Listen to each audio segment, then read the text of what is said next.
Fala, abençoado! Tudo bem com vocês? Espero que sim! Seja bem-vindo ao meu canal Biologando com a Tia Pri. Eu sou a Tia Pri e preparei essa videoaula para vocês para conversar um pouquinho sobre o reino fungi. Quem são esses caras e quais são as características que eles possuem? Bora lá começar então! E para a gente iniciar, eu quero lembrá-los de qual é o domínio de seres vivos que os fungos fazem parte. Olha os fungos aqui. Eles fazem parte do domínio Eukarya. Por quê? Vamos lá fazer um remember. Todos os reinos de seres vivos que estão agrupados dentro do domínio Eukarya são assim denominados porque possuem uma célula eucariótica. Isso aí. É aquela célula que possui núcleo, onde está o material genético. Mas, além de ter uma célula eucariótica, como que é uma célula de um fungo? Quais são as outras características? Vem cá, acompanha comigo para você ver. Ó. Uma célula fúngica, ou seja, a célula de um fungo, possui alguns elementos aí. Por ter célula, obviamente que membrana plasmática vai possuir. Então, esse envoltório celular faz parte, mas além dele, externamente à membrana plasmática, os fungos têm parede celular. E a composição química dessa parede celular é de um polissacarídeo, um carboidrato estrutural chamado quitina. Dentro do citoplasma, já por ser célula eucariótica, nós vamos ter o quê? As organelas celulares. É claro que, diferente de uma planta, tá? Os fungos não possuem cloroplastos, é outra característica que eu vou apontar para vocês. Além das organelas celulares, dentro desse citoplasma está o núcleo, que guarda o material genético desses seres vivos aí. Por isso que eles são denominados seres eucariontes, por isso que eles fazem parte do domínio Eukarya. Quais são as características gerais de um fungo, além de serem seres eucariontes? Nós temos dentro desse reino organismos que são unicelulares ou pluricelulares. O que significa isso? Ou o corpo desse indivíduo é formado por uma célula, portanto, unicelular, ou o corpo dele é formado por muitas células, por isso, pluricelulares. Mas o fato de serem pluricelulares não significa que essas células vão se organizar em níveis de tecidos.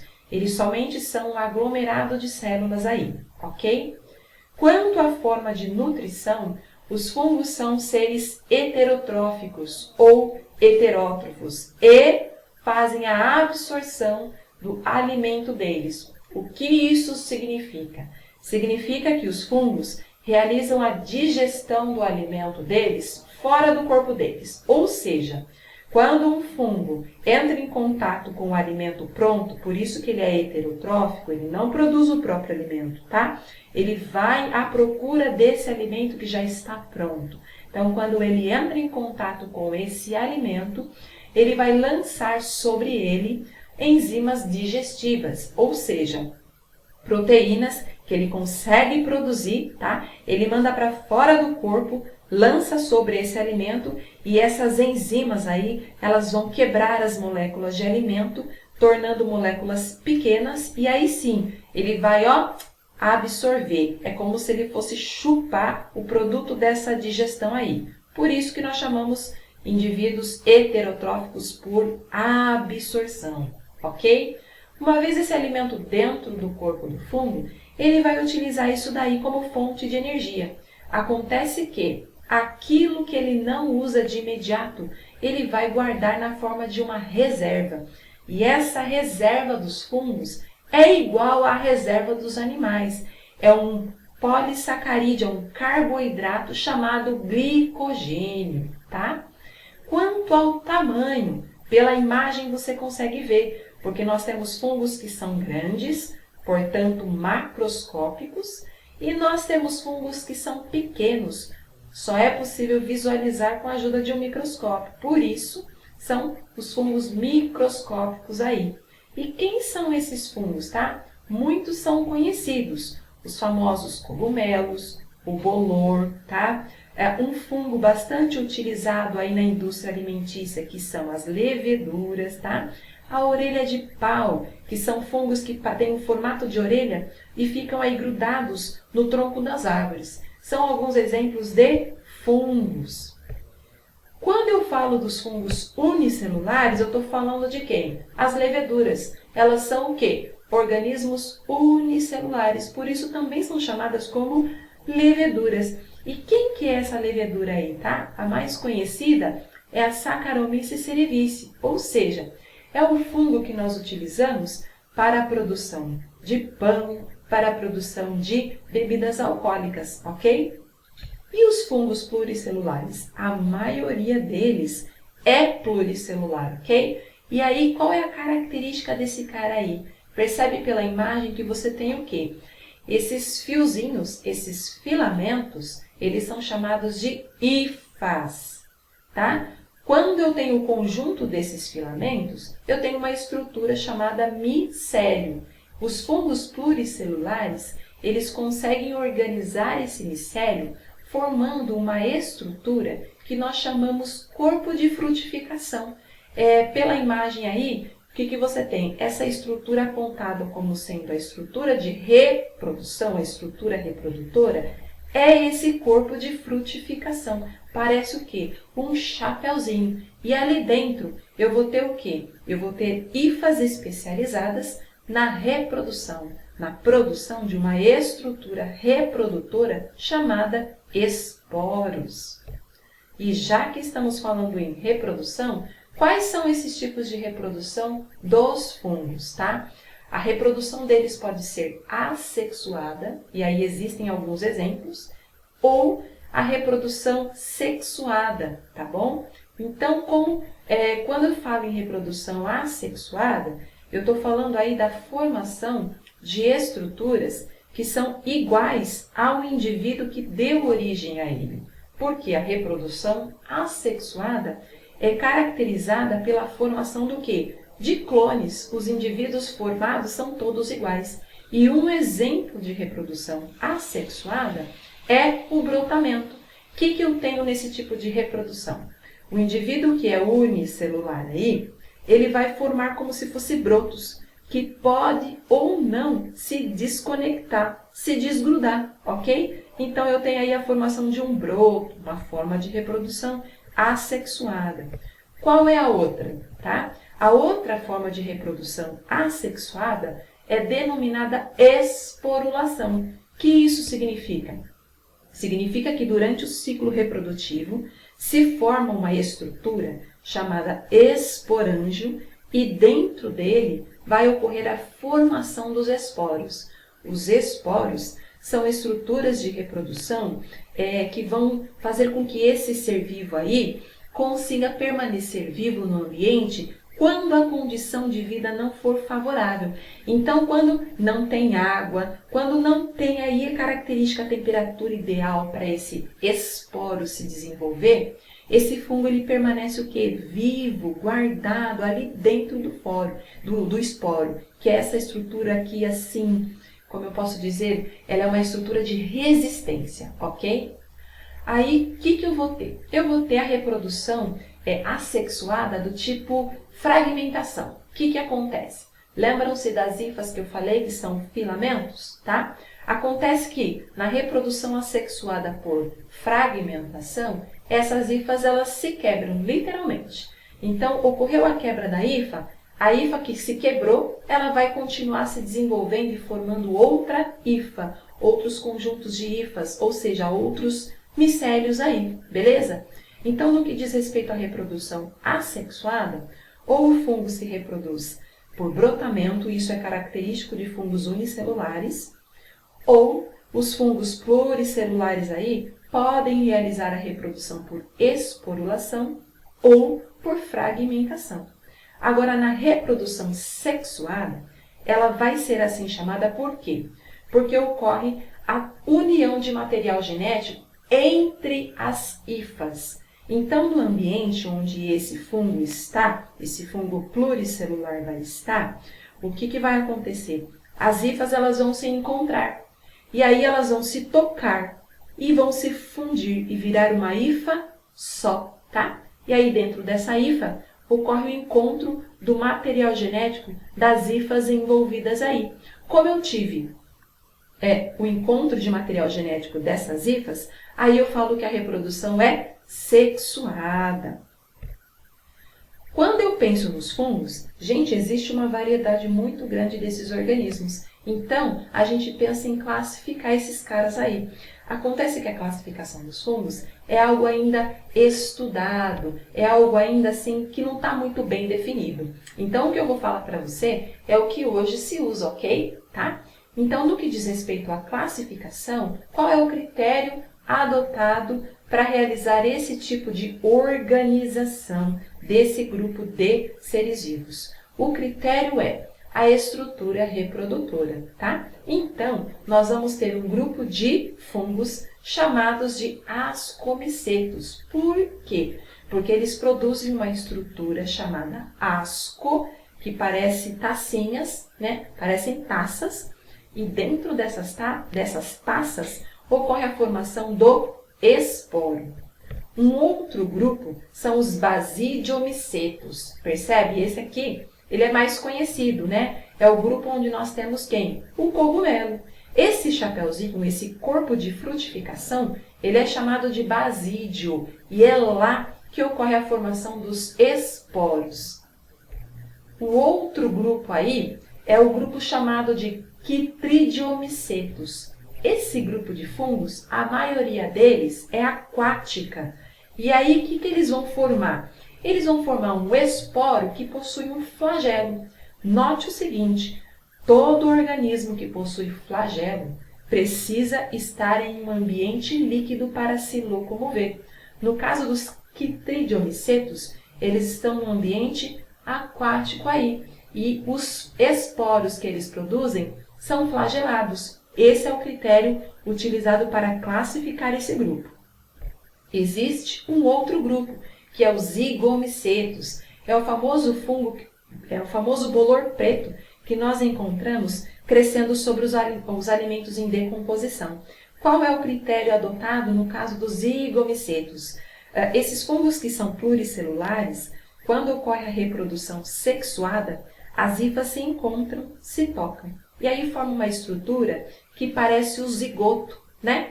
E aí o que eu tenho? Eu tenho a formação a partir desse zigoto, eu tenho a formação de uma estrutura reprodutora, que na imagem você enxerga como sendo essa esfera marronzinha, tá? Essa estrutura é chamada de zigosporângia. É lá que ocorre a formação do esporo. Então, você percebe que para cada grupo de fungo, tá? O critério adotado para classificar foi o quê? A forma de reprodução. Qual é a estrutura de reprodução que ele produziu?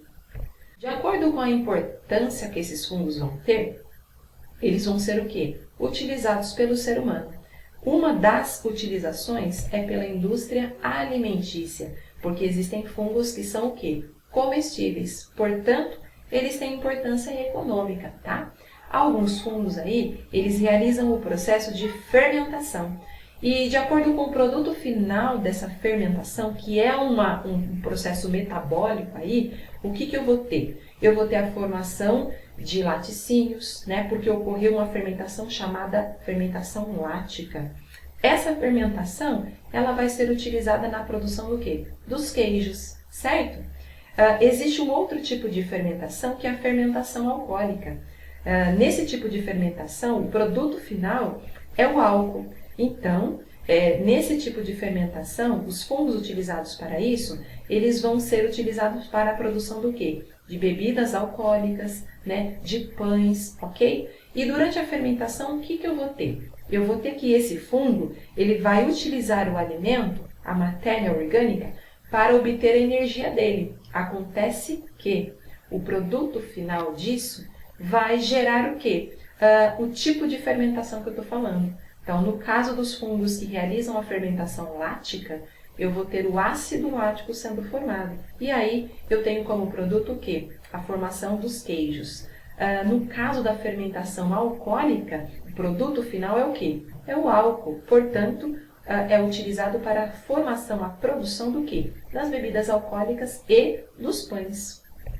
Também como fungo comestíveis, nós temos os que são muito conhecidos. O famoso o quê? Champignon, tá? Importância econômica atribuída para esse cara aí. Nós temos os fungos de importância ecológica. Por quê? Os fungos, como são organismos heterotróficos, o que eles vão fazer? Vão realizar a decomposição da matéria orgânica, ok? Então, quando eles agem sobre o alimento, eles vão fazer o quê? Vão quebrar esse composto orgânico, esse alimento, tá? Vão fragmentar em moléculas menores e vão gerar o quê? Produtos mais simples, moléculas mais simples, os sais minerais que precisam estar no ambiente. Então, do ponto de vista ecológico, esses fungos que são decompositores, eles vão devolver para o ambiente os nutrientes que são necessários para que ocorra o quê? A produção da matéria orgânica pelos organismos que são chamados produtores, por exemplo, plantas. Para que elas realizem a fotossíntese, elas vão retirar do ambiente o quê? Os nutrientes que ela precisa. Acontece que um dos caras que devolve esses nutrientes para o ambiente são os fungos, porque eles são seres decompositores, ou seja, decompõe a matéria orgânica morta, tá? E deixa nesse ambiente os nutrientes que vão ser utilizados. Ou seja, esse cara participa da reciclagem da matéria. Então, percebe que eles são importantes do ponto de vista ecológico também. Do ponto de vista ecológico também, o que a gente vai ter? A gente vai ter fungos que realizam interações ecológicas. Qual é essa interação? É uma interação chamada mutualismo. O que eu tenho no mutualismo? No mutualismo, dois organismos de espécies diferentes se relacionam de forma positiva, de forma harmônica. Os dois organismos, eles vão ser beneficiados, tá? Um vai estar ajudando o outro de forma mútua. E a separação desses seres vivos é prejudicial para eles. Quando você tira um do outro, quando você separa, os dois morrem, né? Então, o que eu tenho aqui? Como exemplo de mutualismo, onde os fungos participam, existem os líquens. O que nós vamos ter? Durante a formação de um líquen, quais são os seres vivos participantes? Um fungo, que é o quê? É esse filamento que você está enxergando aí no desenho. Então, as hifas do fungo estão em íntimo contato com um organismo que é produtor, no caso, alga. Poderia ser uma cianobactéria, por exemplo. Então, a associação entre algas e fungos, ou cianobactérias e fungos, formam essa estrutura chamada líquen, que nós muito encontramos, muito vemos, grudados no tronco das árvores. Então, essa estrutura que parece uma folhinha colada no tronco das árvores, na realidade é o quê? É um líquen, é uma interação ecológica do tipo mutualística, tá? E os líquens, eles são muito utilizados como indicadores da qualidade do ar. Por quê? Quando ele tem uma cor vistosa, cores muito vibrantes, por exemplo, amarelo, laranja, vermelho, essas cores muito vivas, indica que a qualidade do ar é boa, porque os fungos, eles são muito sensíveis, tá? Agora, quando esse líquen está com a coloração esbranquiçada, é porque a qualidade do ar daquele lugar é péssima. Então, toda essa poluição presente no ar, ele vai o quê? Ele vai absorver e ele acaba morrendo por conta disso. Outro exemplo de interação mutualística entre fungos é nas raízes de algumas plantas. Percebe o quê? As hifas do fungo, elas se entrelaçam nas raízes das plantas. Essa estrutura, formada pela junção das hifas fúngicas com as raízes de plantas, é o que nós chamamos de micorrizas. O que a gente vai ter aqui? Os fungos vão retirar do ambiente os nutrientes que essas plantas precisam, vão mandar para elas, ok? Uma vez no corpo da planta, ela vai realizar a fotossíntese. Como forma de agradecimento ao fungo, a planta vai entregar o quê? Aquilo que ela produziu, tá? Como produto da fotossíntese. Isso também acontece nos líquens, ok? um está oferecendo um favor para o outro. Então, os fungos eles vão retirar do ambiente os nutrientes. As algas ou as cianobactérias ou as plantas aí vão realizar a fotossíntese e vão entregar para o fungo aquilo que foi produzido, a matéria orgânica que foi produzida, ok? Outra importância associada aos fungos é o quê? A importância farmacêutica, porque os fungos que correspondem a essa imagem aqui, ó, esbranquiçada, nessa plaquinha de vidro que é chamada placa de Petri, esses fungos, alguns deles, produzem uma substância que inibe o crescimento das bactérias. Percebe pela imagem, aqui, ó, que eu tenho que essa região que é transparente ao redor desse fungo aí, essa região transparente se formou por quê? Porque houve o lançamento, a liberação de substâncias que os fungos produzem, mas que para as bactérias é ruim, não permite que elas cresçam, que elas se desenvolvam. Acontece que isso aqui foi descoberto por esse pesquisador chamado Alexander Fleming, que ele deixou uma placa dele de bactérias aberta sem querer e ele percebeu que começou a ocorrer a formação, o desenvolvimento desse grupo de seres vivos, no caso os fungos. Aonde eles estavam, não ocorria o quê? O crescimento, o desenvolvimento das bactérias que ele estava estudando, tá? E quando ele começou a estudar, ele descobriu qual era esse fungo. Esse fungo é o Penicillium, o nome dele, tá? Então, pelo estudo do Penicillium, ele descobriu qual era a substância que era secretada, liberada no meio. E aí, a partir desse fungo, foi produzido o primeiro antibiótico, que recebeu o nome de penicilina, graças ao fungo de onde se extrai a substância. Os fungos também, dá para perceber que eles têm importância muito boa, né? Muitos são fungos do bem. Acontece que existem fungos que, em vez de se alimentar da matéria orgânica morta, ele vai se alimentar da matéria orgânica viva, ou seja, ele vai comer o cara, vai se alimentar do ser vivo vivo. Esses fungos, eles são chamados de parasitas, porque ele está se alimentando do ser vivo e está trazendo um prejuízo para o cara, está deixando ele o quê? Ele doente. Então, o que acontece no caso dos fungos que são parasitas? Uma vez em contato com o ser vivo, ele libera uma substância e essa substância vai o quê? Corroer, vamos assim dizer, o tecido desse ser vivo, ok? Ele consegue penetrar, olha só pela imagem aqui. Esses fungos liberam seus esporos no ser vivo, encontrando condição favorável, que para o fungo é o quê? Fungo adora lugar quente, certo? E úmido. Tá quente, tá úmido, o esporo do fungo, ele encontrou a condição favorável para o seu desenvolvimento. Então, o esporo ele vai germinar, as hifas começam a se formar. Acontece que essas hifas vão liberar o quê? Substâncias, no caso as enzimas digestivas aí, sobre o tecido vivo. E essas enzimas, elas vão causar irritação, no caso da pele do ser vivo, tá? Feridas, as famosas frieiras aí, ok? Então, eu vou ter o quê? Fungos que vão ser responsáveis por doenças. E toda doença causada por fungo, genericamente, é chamada de micose. O que esse cara está fazendo? Ele está se alimentando do tecido vivo, desse ser vivo aí, que está servindo como hospedeiro. E o fungo é quem? O parasita, tá? Então, a gente não tem todos os fungos do bem. A gente vai ter alguns fungos que são do mal. Por quê? Porque eles causam doenças. É isso, minha gente. Espero que você tenha gostado. Se você não se inscreveu no meu canal, se inscreve para você receber aí as notificações das novas videoaulas que eu preparar para você, ok? Um beijo e fiquem com Deus. Tchau, tchau, minha gente!